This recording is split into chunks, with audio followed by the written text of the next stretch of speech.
예수님께서 오늘 종려주일 나귀를 타고 예루살렘에 올라가셔서 그분이 하신 일은 십자가를 지신 일이죠. 십자가를 지시기 전에 그분은 겟세마네 동산에서 기도하십니다. 그 기도의 성패가 십자가를 질 수 있느냐 지지 못하느냐를 결정합니다. 우린 지난 시간에 이 같은 본문을 가지고 기도에 실패한 제자들을 살펴봤어요. 그들은 기도에 실패했습니다. 물론 기도를 하려고 하는 원의 기도의 어떤 기도 이전의 기도라고 할 수 있는 마음은 있었어요. 하지만 그 마음만 가지고는 사탄을 이때 이 세상에서 승리하기는 어렵습니다. 결국 그들은 다 도망쳤죠. 베드로는 예수 그리스도를 3번 부인하고 그리고 다른 제자들은 다 도망쳤어요. 하지만 예수님께서는 겟세마네 동산에서 기도하시며 승리하십니다. 그리고 십자가를 지셨어요. 오늘 우리는 그러면 예수님께서 왜 제자들은 실패했는데 예수님께서는 승리하셨나?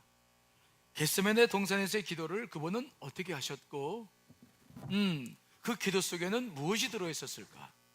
우리가 이 성경 내용이 뭐 두 절밖에 안 되니까 기도할 때 가졌던 내적인 변화, 또 분심, 또 그걸 처리해 나가시면서 기도로 나가셨던 전체 과정을 우리는 상세하게 볼 수는 없어요. 하지만 우리가 기도하는 사람이기 때문에 이 본문 내용이 짧아도 이 내용을 보면 주님께서 이렇게 기도하셨겠구나 라는 생각을 하게 되죠. 이제 우리는 우리의 기도의 경험과 더불어서 예수님의 기도를 좀 깊이 보면서 어떻게 우리가 예수님처럼 승리할 수 있을까 하는 문제에 대한 이야기들을 나눠보려고 합니다. 오늘 설교를 통해서 여러분들에게도 기도에 새로운 힘이 생기시기를 간절히 축원합니다.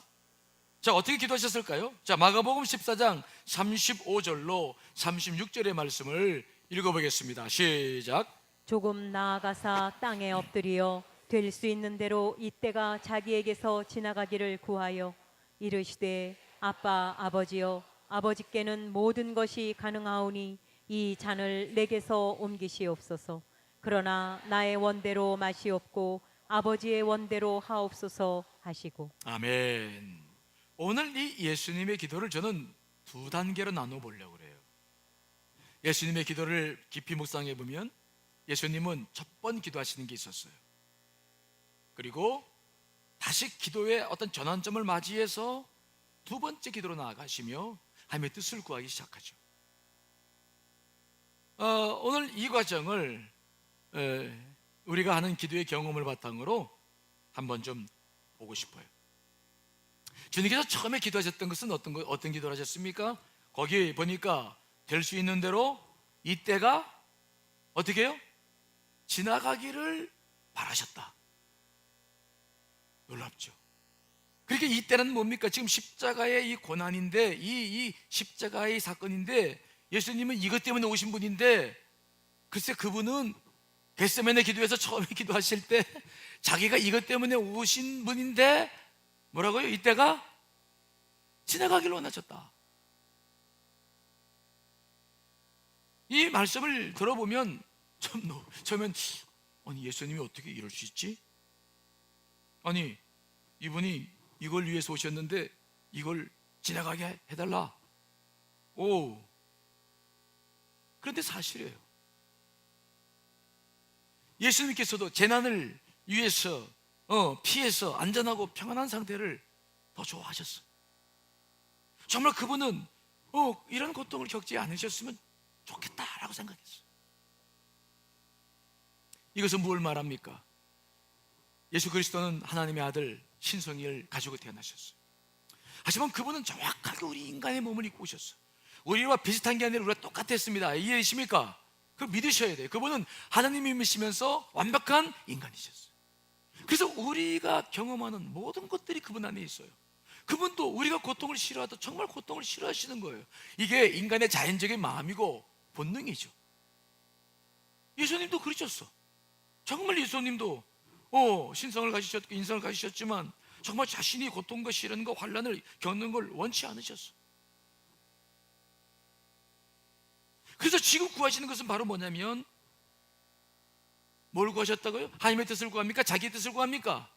자기의 뜻을 지나가게 해달라고. 예수님의 첫 번째 기도는 자기의 뜻과 하나님의 뜻이 혼합되어 있어요. 우리가 기도할 때는 사실 하나님의 뜻이 무엇인지 모르니까 그냥 혼합된 기도를 하기 시작하는데, 예수님은 분명히 아셨어요. 아셨음에도 불구하고 그분의 첫 번째 기도는 혼합되어 있었어요. 아니, 혼합되어 있다기보다도 오히려 이때가 지나가기를 원하는 기도를 하신.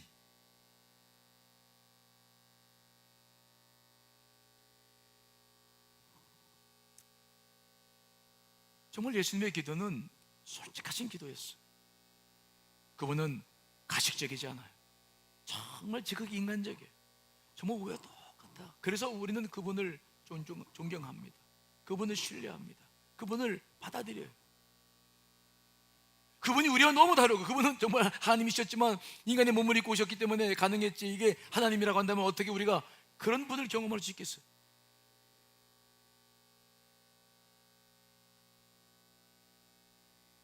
그런데 생각해 보면 어떻게 이럴 수 있을까? 이런 생각도 들어요. 왜요? 그분은 이 땅에 오셔서 사역을 처음 하실 때부터 그분은 십자가에 가 있었어요. 요한복음 2장에 보면은 가나안 땅에 결혼식 하는 가정에서 예수님과 제자들을 불러주셨어요. 그래서 피련을 열었는데 그만 포도주가 떨어졌어요. 그러니까 마리아가 와서 예수님께 얘기를 했습니다. 포도주가 떨어졌어요. 어떻게 하면 좋죠? 근데 주님께서는 뭐라고 말씀했습니까? 아주 단호하게 말씀하셨습니다. 여자요. 이때 여자는 어머니한테 반말하는 게 아니라 마다마다 호칭을 이제 호칭하는 거. 여자요. 도대체 이 일이 나와 무슨 상관이 있나니까? 그렇죠? 아직 내 때가 안 됐다. 그때부터 예수님이 십자가에 가 있었어요. 자기의 때를 바라보신 거예요. 요한복음 3장에 보면은 니고데모와 대화를 나누잖아요. 니고데모에게 네가 거듭나지 않으면 안 된다. 나이 많았던 니고데모는 내가 늙었는데 어떻게 거듭납니까? 어머니 못에 또 들어갔다 나올까요? 그 대화 속에서 예수께서 뭐라고 말씀했습니까? 모세가 광야에서 뱀을 뜬 것처럼 인자도 들려야 될 것이다. 십자가를 사역 쪽에서부터 그분 생각하셨어요. 이뿐만 아닙니다. 예수님께서는 오늘 상황이 올 것을 미리 아셨어요. 그래서 제자들에게 정확하게 3번씩 아주 정확하게 말씀하셨어요. 나는 그 십자가를 질 거다. 베드로가 주는 그리스도시요 살아계신 하나님의 아들이십니다라고 이야기했을 때에도 이제 그들이 자기를 다 이해하고 믿은 줄 알고 그때도 분명하게 말씀하셨어요. 읽어볼까요? 자, 마태복음 16장 21절 읽습니다. 시작. 이때로부터 예수 그리스도께서 자기가 예루살렘에 올라가 장로들과 대제사장들과 서기관들에게 많은 고난을 받고 죽임을 당하고 제3일에 살아나야 할 것을 제자들에게 비로소 나타내시니. 예수님은 정확하게 십자가를 지시기 전에도 이미 두 차례 십자가를 알고 있었어요. 믿고 있었고 그 길을 가야 된다는 사실을, 이거는 뭐 베드로가 그 길을 막았을 때 사탄아 물러가라 호통치시면서 정확하게 자기가 걸어가실 길을 말씀하셨어요. 그런데 그럼에도 불구하고 막상 십자가의 고통이 다가오니까 예수님도 그 고통을 피하고 싶으셨어요.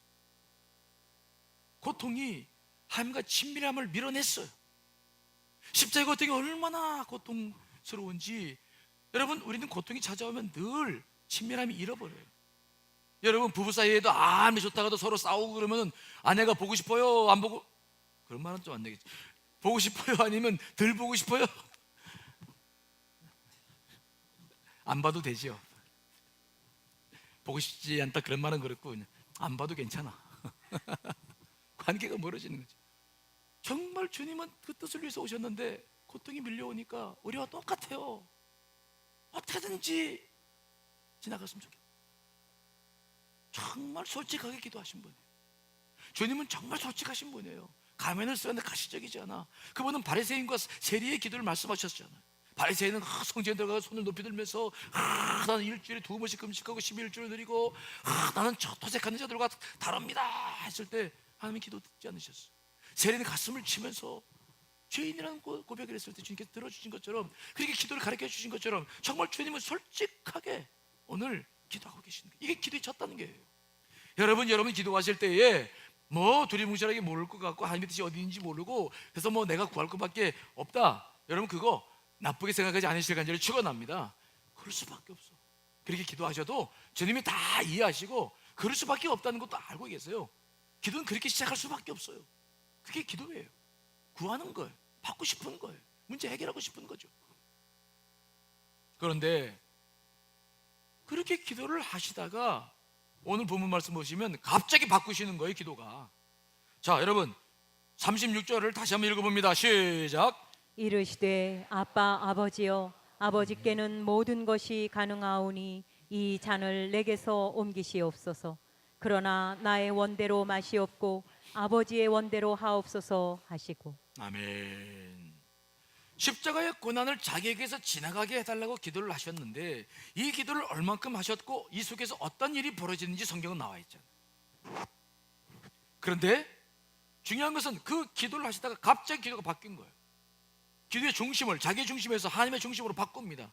나의 원대로 마옵시고 아버지 원대로 하시옵소서. 좀 전에는 자기 원대로 해달라고 막 기도했던 사람이 갑자기 기도가 바뀌는 거예요. 중심이 이동되는 것입니다. 여러분 이건 쉬운 일이 아니에요. 저나 여러분들이 계속 기도하고 있습니다만은 평범한 거 기도했을 때 하나님의 뜻을 분별하면 가능하지만 다급한 거, 이건 주님은 십자가의 죽음입니다.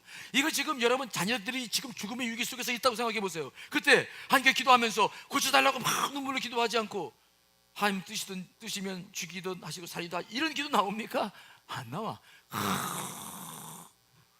우리가 고통스러울 때는 하나님을 생각할 수 있는 여유가 없어요. 그럴 만한 여유가 없어. 여러분 그렇죠? 그래, 여유가 없어요.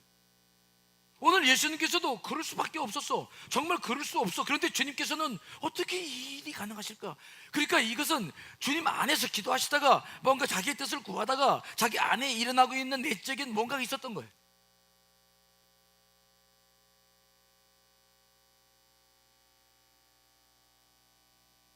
우리가 이 부분을 눈여겨봐야 돼요. 무슨 일이 일어난 걸까? 갑자기 왜 이렇게 중심이 바뀌었을까? 이걸 알면 우리도 바꿀 수 있어요. 우리도 무슨 일이 벌어졌을까?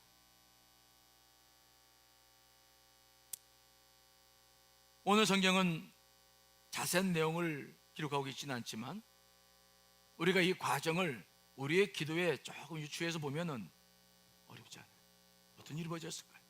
무슨 일이 있을 때 우리가 바꿀 수 있습니까?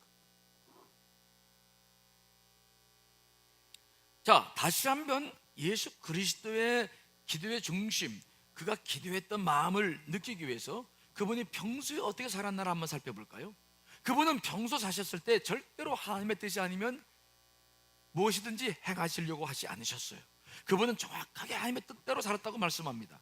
자, 요한복음 5장 19절 20절입니다. 읽어봅니다. 시작. 그러므로 예수께서 그들에게 이르시되 내가 진실로 진실로 너희에게 이르노니 아들이 아버지께서 하시는 일을 보지 않고는 아무것도 스스로 할 수 없나니 아버지께서 행하시는 그것을 아들도 그와 같이 행하느니라. 아버지께서 아들을 사랑하사 자기가 행하시는 것을 다 아들에게 보이시고 또 그보다 더 큰 일을 보이사 너희로 놀랍게 여기게 하시리라. 보십시오. 예수님은 언제든지 하나님의 뜻대로 살았어요. 뜻이 아니면 행하지 않으셨습니다.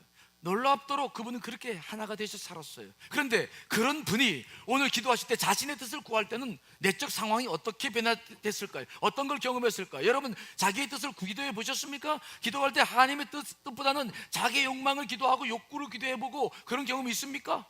그랬을 때 여러분들에게 찾아오는 것이 무엇인지 경험해 보셨나요?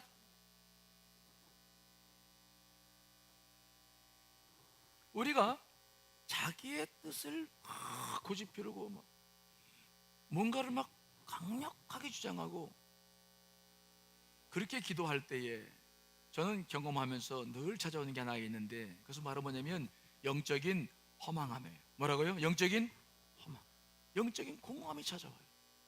참 신기해요. 그래서 우리가 하나님의 뜻을 분별할 때 분별의 지혜가 있어서 분별하는 것도 좋아요. 하지만 일반적으로 우리가 그런 분별의 지혜가 부족해. 그러나 기도를 좀 해보면 무엇을 통해서 금방 알 수 있냐면 이 기도를 통해서 느낀 영적 느낌들은 정확해. 우리 영적 지각은 우리 이성보다 훨씬 빨라요. 매번 그렇습니다. 그래서 우리가 하나님의 뜻이 아니라 내 뜻을 가지고 막 갑자기 기도하고 주 앞에 한번 부르짖고 통성으로 기도하고 금식하면서 기도하고, 그런데 이상한 일이 벌어져요. 그게 주님께서 원하시는 뜻이 아닐 때에는 어떤 일이 벌어지냐면 갑자기 내 속에서 풍선이 갑자기 바람 폭 빠지듯 영적 느낌이 팍 빠져나가요. 그러면서 영적 공허함이 찾아오면서 굉장히 속이 답답해지고 뭔가 채워지지 않은, 그러니까 나는 지금 기도하고 있는데, 기도하면 보통 성령의 역사가 있기 때문에 이게 충만해집니다. 우리가 기도하는 이유는 뭐냐면 기도 응답만이 아닙니다. 기도할 때 갖는 영적인 능력은 굉장한 거예요. 그것이 채워지는 것입니다. 여러분 안에 계신 성령님을 믿습니까? 그분을 믿는 방법이 그거예요. 그분이 존재하신다는 개념이 뭐냐면 기도하기 시작하면 그분이 역사하십니다. 이 힘은 막강한 거예요. 충만해집니다. 절대로 유혹에 넘어가지 않죠. 그게 기도하는 맛이라고 합니다. 왜 어떤 사람은 저렇게 몇 시간씩 기도할까? 왜 기도를 좋아하나? 기도 응답 이것 때문에 그런 게 아니에요. 기도를 하면서 갖는 능력 때문에 그래요. 그런데 그런 성령님께서 내 안에 계시는 그분이 계시는데 그런 분을 무시하고 내가 내 뜻을 막 고집해서 기도하다 보면, 막 이뤄달라고 막 하다 보면 이상하게 그런 영적 공허함이 찾아와요. 참 그거 여러분들이 경험해 보시면 알겠지만은 참 답답한 일이에요. 기도를 하는데도 영적 능력이 빠져나가는 것 같고 오히려 기도에 힘을 잃어. 영혼이 소생되는 것이 아니라 영혼이 가라앉아. 왜 그렇습니까? 우리 안에 계신 성령님은 무엇을 돕는 분이냐면 여러분의 기도를 하나님께로 인도해 가는, 하나님의 뜻대로 구하도록 인도해 가신 분이 성령님이신 줄 믿습니다. 근데 그분이 우리가 그렇게 기도하지 못할 때 그분은 안에서 뭘 하신다고 성경에 기록하고 있다고요? 로마서 8장 26절 읽어봅니다. 시작. 이와 같이 성령도 우리의 연약함을 도우시나니 우리는 마땅히 기도할 바를 알지 못하나 오직 성령이 말할 말할 수 수 없는 없는 탄식으로 탄식으로 우리를 우리를 위하여 위하여 친히 간구하시느니라. 우리가 하나님의 뜻을 모르고 막 기도를 할 때에 성령님께서 그때는 뭘 하신다고? 우리 안에서 탄식을 하신다. 네가 왜 그러니? 네가 왜 이렇게 기도하는 거냐? 하나님의 뜻을 모를 때도 마찬가지예요. 내가 막 기도하는데 내 속에서 답답함이 올라오고 영적인 힘이 막 오히려 빠져나가고 내가 깔아지고 메말라지고, 만일 그런 것이 경험된다면 반드시 여러분들은 뭘 돌아봐야 되느냐? 기도를 돌아봐야 될 줄 믿습니다. 내가 지금 무슨 기도하고 있나? 정확해요. 머리로서 하나님의 뜻을 분별하는 것보다 기도하면서 분별하는 게 정확해요. 저는 그래요. 영적 직감이 훨씬 빨라요. 정확합니다. 저는 이런 경험들을 많이 해요. 목회를 하다 보면은 교우들이 다 예쁘지만은 않잖아. 그렇죠? 가끔씩 기도가 많이 필요한 분들이 있습니까? 없습니까?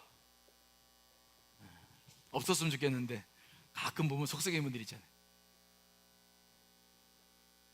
언젠가는 너무 속썩여가지고 교인들 놓고 기도를 하는데, 이제 속회 공과를, 그 속회 편성표를 제가 이제 주로 중보기도 책자인데 그거 한번 이렇게 달치고 이름만 가지고 기도하는 것도 시간이 꽤 걸리거든요. 1시간 40분 50분 걸리는데, 어느 때는 기도하려고 딱 봤는데 그 사람 이름이 있어. 속에서 뭐가 올라옵니까? 분노가 올라. 에이, 오늘은 이 사람 빼. 난 기도보다 슬쩍 빼고 다음 기도. 그 다음 날 또 에이, 기도할 마음이 안 들어. 그래서 그냥 에이, 지가 알아서 하겠지 뭐. 그런데 그렇게 몇 번 하는데 속이 불편한 거야. 굉장히 답답해져요. 성령님을 거스르는 느낌은 무엇을 못 막아요. 굉장히 예민해지기 시작하면은 그거 금방 알아요. 그러니까 속에서 답답해지고 벌써 막 느낌이 이상해지는 거예요. 그러니까 주님, 제 마음 아시죠? 정말 좀 그냥 오늘 넘어가시죠. 그런데 그게 안 돼요. 그러고 나면은 갑자기 밑에서 슬픔이 올라와요. 그 슬픔이 잦아들기 시작하면은 이제 이게 눈물이 나오는 거죠. 눈물. 그러면 꼼짝 못해요. 알겠습니다. 그리고 다시 무릎을 꿇고 더 그 영혼을 붙잡고 막 기도하는 거죠. 그러면 신기하게도 답답한 느낌이 다 사라져요. 그리고 어디서부터 밀려오는지 모르는 그 성령님의 평안함과 기쁨이 내 안에 충만해져요. 굉장히 쉽게 판단해요. 그래서 속일 수 없는 거예요. 오늘 예수님께서도 분명히 그러셨어요. 하나님의 뜻을 분명히 알고 있습니다. 하지만 본인은 고통이 싫어서 처음에는 그 뜻이 아니라 지나가게 해달라고 기도했을 거예요.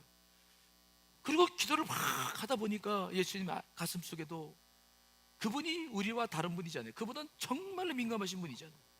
그분이 하나였을 분인데, 아니 그 감정이 안 올라와요? 그 감정이 밀려오며 기도하면 할수록 답답해지고 도저히 기도할 수 없는, 정말 그 영이 고갈되고 메말라가고 어찌할 수 없는 시간이 있었을 거예요. 그래서 그분이 고백한 내용이 하나가 있는데, 바로 그것은 뭐냐? 오늘 나오는 말씀 가운데 하나, 아빠, 아버지요. 아버지를 부르는데 그냥 아버지라고, 하늘 아버지라고 부르지 않아요. 뭐라고 불러요? 아빠, 아버지. 이건 아빠라는 거예요. 갑자기 왜 이 단어가 튀어나오고 왜 마가가 이 단어를 기록했을까요? 예수님께서 기도하시는 것은 두 절밖에, 그 몇 시간 기도하신 것을 그제 두 절밖에 기록하지 않는데, 그 짤막한 기도 속에서 어찌 이 아빠, 아버지라는 단어를 씁니까? 이것은 여기밖에 나와 있지 않아요. 이것은 그만큼 예수 그리스도의 기도 가운데 중요한 전환점을 이루었다는 것을 의미하는 것입니다. 예수님은 자기 뜻을 막 구하다가 그 영적 느낌들이 밀려오고 주님과 교제가 안 되니까 그제서야 깨닫는 게 있는 거죠. 아, 이건 내가 지금 무슨 기도하는 건가? 고통 때문에 잠시 하나님과 친밀감을 잃어버렸는데 다시 그 마음속에 기도의 방향을 생각하시는 거예요. 그러면서 하시는 것이 뭐냐면 아빠 부르는 거예요. 뭐라고요? 아빠. 아버지하고 아빠란 느낌이 다르잖아요. 아빠. 여러분, 아빠라고 자기 아버지를 불러보셨나요? 요즘 사람들은 그냥 아빠 하잖아요. 우리 아들도 그냥 딸도 아빠. 근데 저는 우리 아버님한테 한 번도 아빠라는 말을 못 해봤어요. 그때 우리 시대는 뭐 아버지를 아버님이라고 불러야지 아빠라고 어디 감히 불러. 그렇죠? 그런데 그만큼 아버님과 나는 친밀하지 않았어요.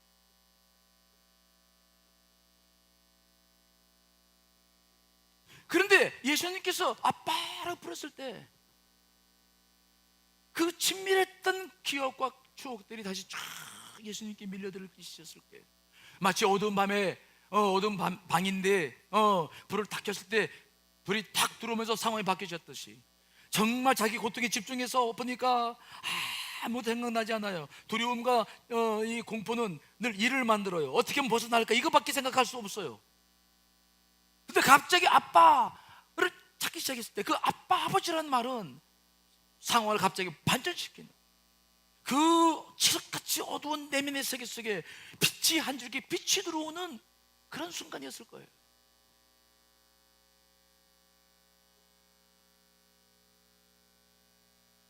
순간 예수 그리스도는 자기 자아로부터 벗어나서 그 밝은 빛을 보면서 다시 아버지와의 관계를 생각하면서 그 아버지와의 그 친밀함 속에서 그의 눈이 확 떠지는 거죠.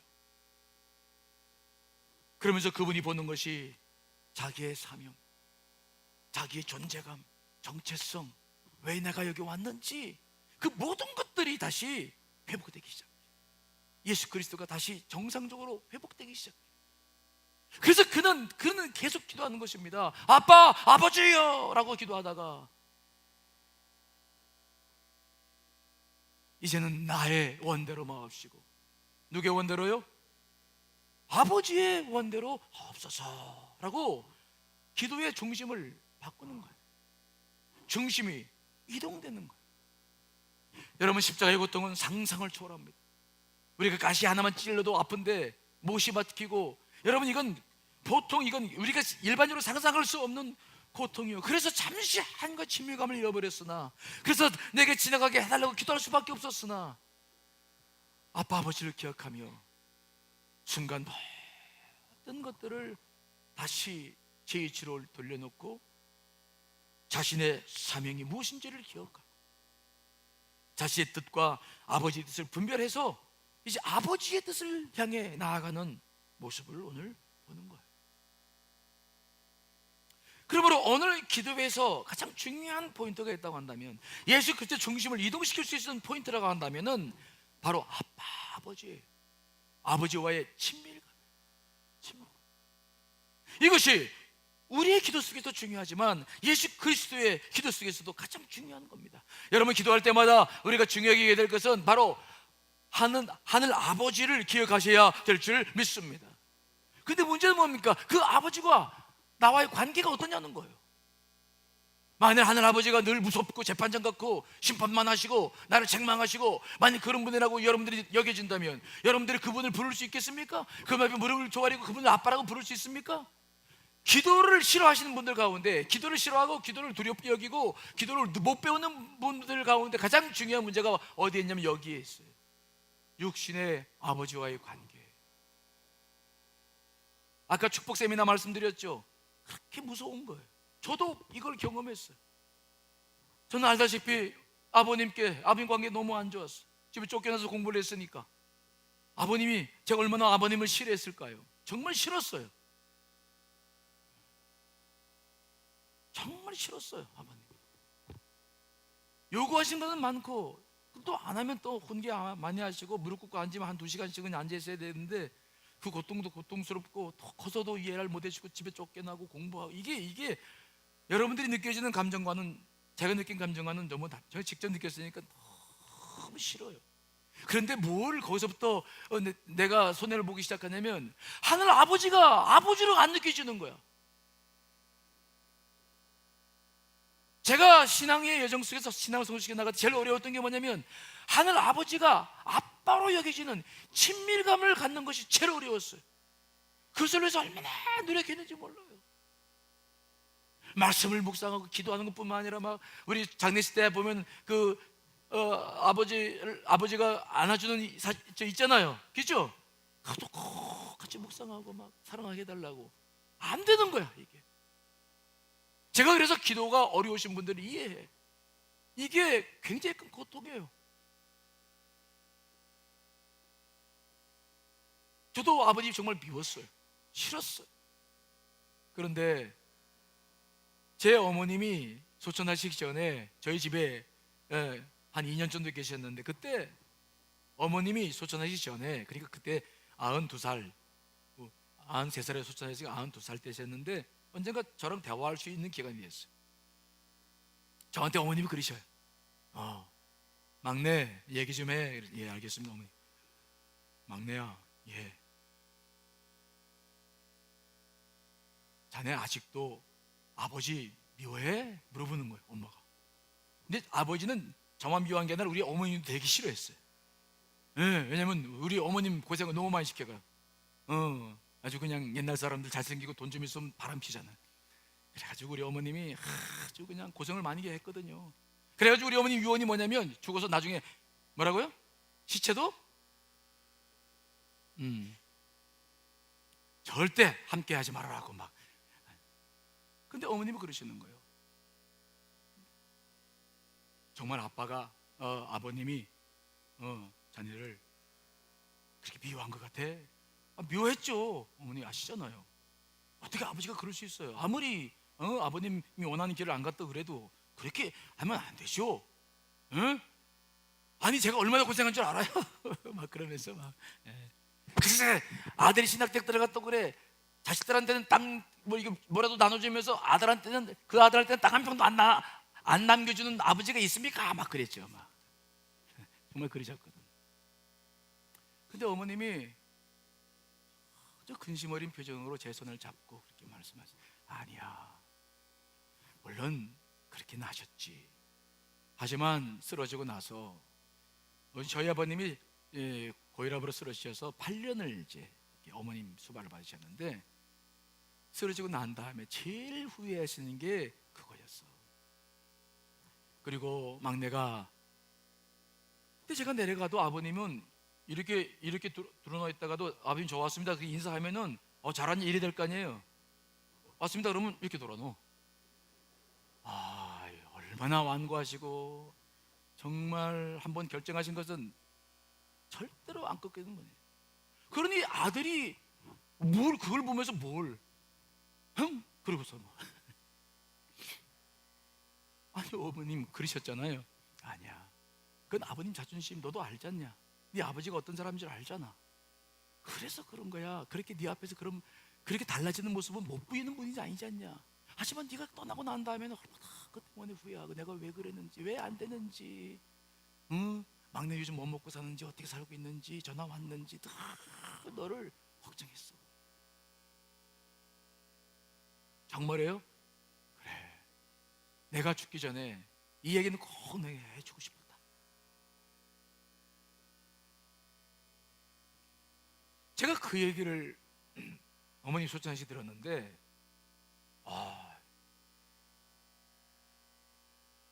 저는 그 말씀을 들으면서 그런 생각을 했어요. 저는 사실 아버님이 저한테 그래가지고 제가 한 번도 생각하지 못했던 게 있는데, 뭐냐면 아버님이 나한테 왜 그랬을까? 왜 자기의 뜻을 아들한테 그렇게 관철시키려고 했을까? 왜 아들이 가고 싶은 길을 그렇게 막고 자기가 가는 길을 가게끔 하실까? 저는 그 이유를 한 번도 생각 못했어요. 왜? 관계가 안 좋으니까.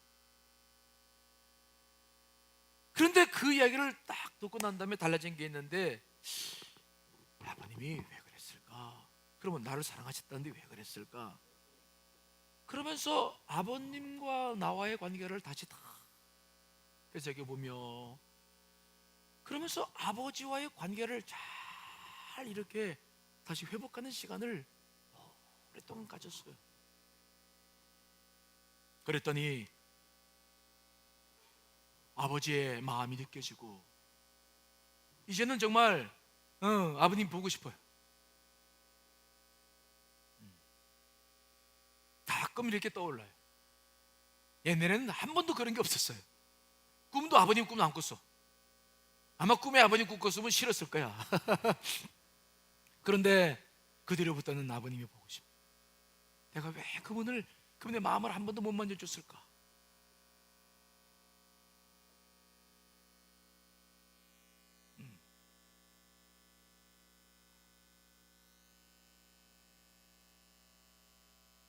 우리가 신앙생활 하면서 하나님 아버지의 관계는 그렇게 중요해요. 만일 하늘 아버지가 아빠라고 느껴질 수 있다면, 그분을 내가 아빠라고 부를 수만 있다면, 우리는 결코 어느 순간에도 좌절하거나 넘어지지 않을 거예요.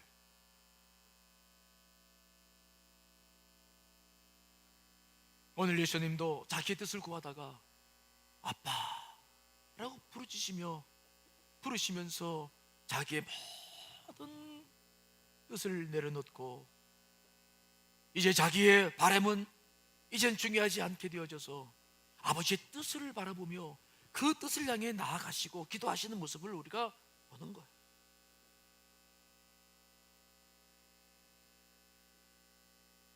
기도란 하나님 아버지 나와의 거리예요.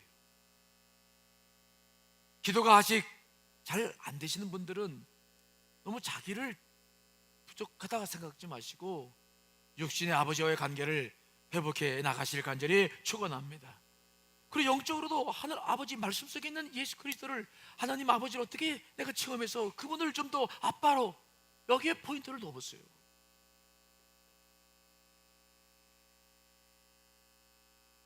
오늘 그렇게 아빠를 다시 찾은 예수님은 어떻게 기도하신 줄 아세요? 오늘 마가복음은 그 이야기를 빼놓고 있는데 누가복음이 전하고 있죠. 누가복음 22장 43절로 44절 읽어보겠습니다. 시작. 천사가 하늘로부터 예수께 나타나 힘을 더하더라. 예수께서 힘쓰고 애써 더욱 간절히 기도하시니 땀이 땅에 떨어지는 핏방울 같이 되더라. 여러분, 그 다음부터 예수께서 가신 능력은 무엇입니까? 그의 기도는 마지못해 하는 기도가 아니었어. 땀방울이 핏방울이 됐다는 이 기도는 열심히 의지를 가지고 기도하는 내용이 아니에요. 이제는 예수 그리스도는 자신의 뜻을 완전히 내려놓고 하나님 아버지의 뜻이 온전히 채워졌어. 그리고 자신을 위해서 죄사함을 받을 인류를 기억하시며 정말 그는 마지막 생명까지 자기의 몸까지 모든 걸 다 들여서 하나님 아버지의 뜻을 위해서 기도하는 모습을 보는 거예요.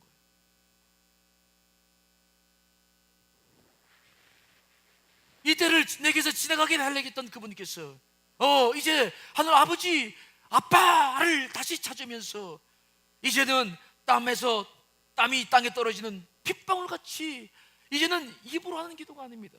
그 기도는 머리로 하는 기도가 아니에요. 그저 방법을 찾아서 내 때를 지나가게 해달라고 하는 그런 기도가 아닙니다. 이제는 온 몸을 다해서 영과 마음과 온 몸이 다 하나가 되어져서 정말 하나님의 뜻을 이루고자 정말 최선을 다하는 기도, 목숨을 내놓고 하는 기도, 자기의 생명을 초계처럼 드리며 온 인류와 하나님의 뜻을 생각하며 아버지의 그 사랑을, 하나님 아버지 사랑을 생각하면서 이제 그 길을 가시겠다는 결단을 하는 기도. 아버지 사랑이 가능케 했던 기도예요.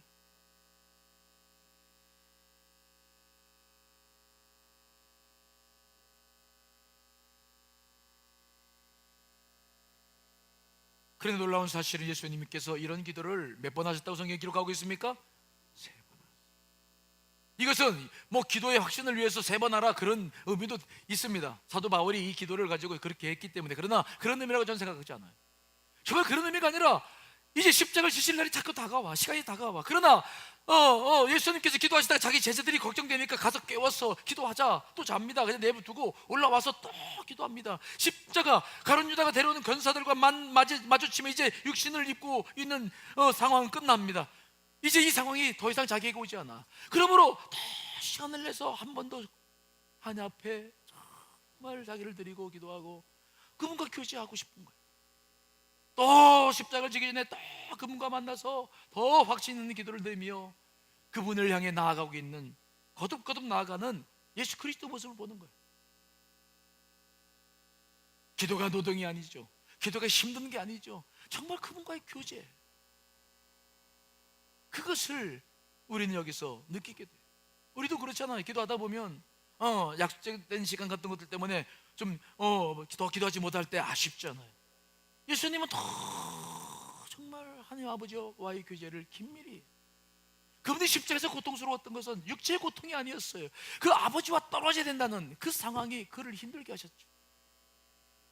주님의 기도는 그렇게 최선을 다해 3번씩이나 기도하시는 기도였어요. 그런데 이러한 기도의 과정, 예수님께서 마지막 하셨던 이런 기도의 과정을 성경에 보니까, 히브리서 보니까 어떻게 평가하고 있냐면 그것은 예수 그리스도를 완전케 하셨다. 우리가 오해할 만한 말씀이죠. 하지만 이 말은 그런 말이 아닙니다. 자, 한번 읽어볼까요? 자, 히브리서 5장 7절 9절 히브리 현대인의 성경으로 읽어보겠습니다. 시작. 예수님은 세상에 계실 때 자기를 죽음에서 구원해 주실 분에게 크게 부르짖으며 눈물로 기도와 소원을 올렸고 경건한 복종으로 하나님의 응답을 받았습니다. 예수님은 하나님의 아들이셨으나 몸소 여러 가지 고난을 통해 순종을 배워서 완전하게 되셨고 자기에게 순종하는 모든 사람들에게 영원한 구원의 근원이 되셨으며. 자, 히브리서 기자는 이 겟세마네 기도를 뭐라고 평가하냐면 예수님께서 완전하게 되셨다, 순종하셨다.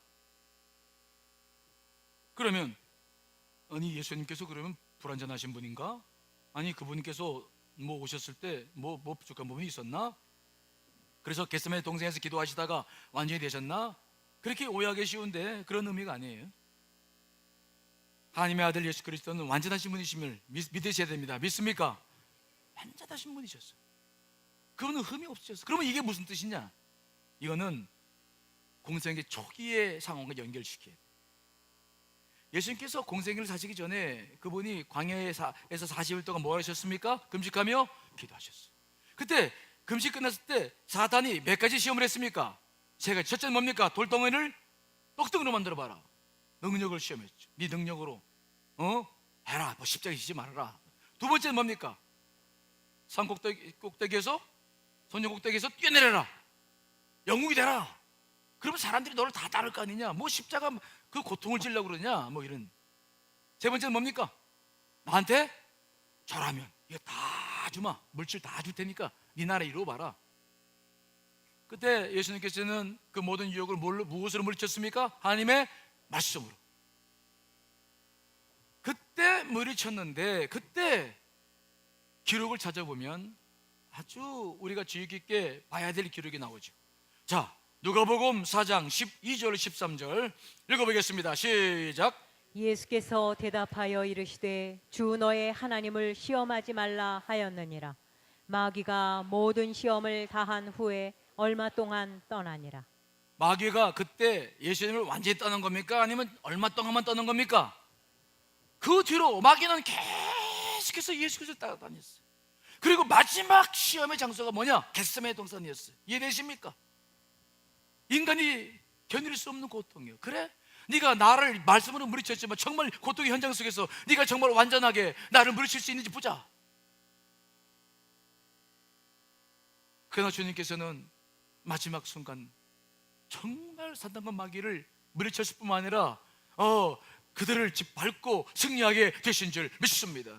마귀의 모든 권세를 꺾어내신 줄 믿습니다. 그래서 오늘 히브리서 기자는 완전하다는 표현을 씁니다. 기도를 통해서 예수 그리스도의 모든 신앙이 완전했다. 이런 말의 의미는 사탄을 그만큼 물리칠 수 있을 만큼 그분은 완전히 승리하셨다는 것을 의미해 줍니다. 우리가 여기서 배워야 될 게 뭡니까? 여러분, 우리는 지금 그리스도인으로서 성화의 과정을 밟고 있어요. 아직 옛사람이 남아 있습니다. 무엇으로 우리도 완전을 이룰까요? 우리 감리교는 완전을 믿습니다. 그리스도인이 완전을 믿어요. 웨슬리가 믿었고 그건 굉장히 소중한 교리죠. 우리는 이 땅에서도 완전하게 살 수 있어. 그렇지 않으로써 어떻게, 무엇으로? 오늘 예수님이 그랬던 것처럼 기도를 통해서 우리도 점차적으로 영적 성장을 이루어가게 될 줄 믿습니다. 오늘 예수님께서는 말씀했습니다. 누구든지 나를 따라오거든 자기를 부인하고 자기 십자가를 지고 나를 따라야 된다. 자기를 부인하라. 무엇으로 부인합니까? 오늘 예수님은 무엇으로 부인했습니까? 기도죠. 기도를 통해서 자신의 마지막 남은 것까지 다 꺾어내시고 완벽한 승리를 거두며 하나님의 뜻을 이루어가신 예수 그리스도를 우리가 바라보고 있습니다. 그리스도인들에게 기도는 생명과 같은 겁니다.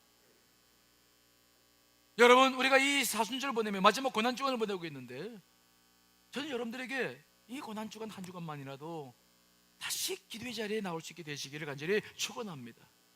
그것이 우리가 걸어가야 될 길이고 그 기도의 고통 속에서 우리가 주님과 동참할 수 있어요. 모쪼록 여러분도 예수님처럼 기도로 승리하시고 기도로 그리스도인의 완전을 이루어 나가시기를 간절히 축원합니다. 다 같이 기도